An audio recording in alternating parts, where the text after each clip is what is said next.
let's talk about a character who mostly got smacked in the face. Wingnut. Why do I keep nerfing Wingnut?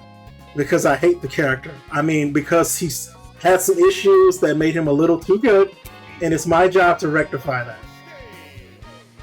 Wingnut has probably the most changes. Quite a few of them, actually. Oh, maybe when you're done going over all of these, we can, like, play to maybe show these off in gameplay. Yeah, I'll open the doors because people have wanted to play me, and I'm here for people to play. Anyway, this is Karai's stage. If it sounds scary, it's because it is. This theme is pretty fucking threatening. Like it's probably one of the most threatening aura songs I've ever heard. Like if you ever had an immediate sense of danger, this is the song that plays. Like if your door opens and you realize that you're the only one home, and that the person with the key is out of town, I feel like this is the song that plays in your head. And you're like, I'm in danger. I am in so much danger. Anyway, let's tell you what, I'll do all the nerfs first, and then I'll do all the buffs. Because he has 1, 2, 3, 4, 5, 6 nerfs. But he has 1, 2, 3, 4, 5, 6, 7, 8, 9, 10, 11, 12 buffs. What the hell is wrong with me?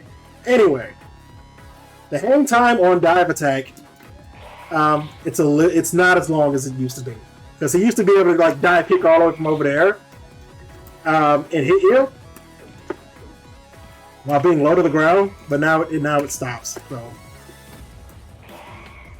this is important because he used to just be able to set up like instant dives for like 3.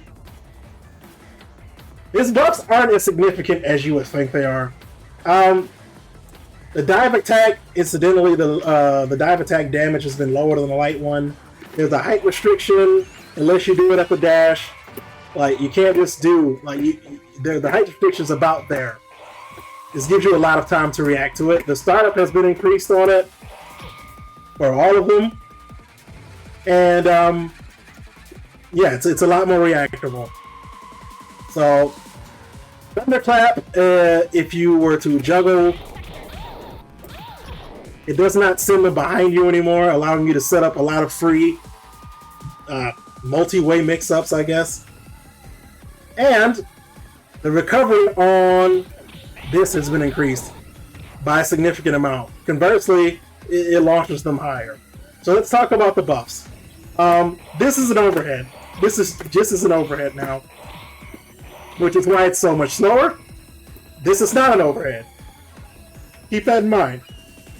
If you see him do that one, you can block it low. If you see him do this one, stand up. How do you tell? Anyway, the next thing that you have to that I decided to change was this doesn't push back as much. You land faster, and the recovery was reduced just on that one attack.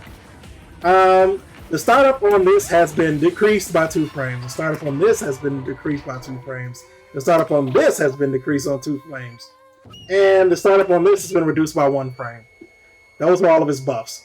Now I know when you hear 12 buffs, you think it's going to be a crazy number of things that have changed. I didn't do a lot. It's just stuff that I was like, oh, I mean, technically this is a buff. Technically this is a buff. Technically this is a nerf. Oh, his Wingnut stun, his overall stun value has been increased by 10. So that's another buff. I mean, they're buffs by technicality, but they're not really buffs. It just kind of changes. These changes, I feel, kind of put the character down a little bit. It reduces the distance between his placements versus everyone else and how they can fight him. He's not as crazy, if you will.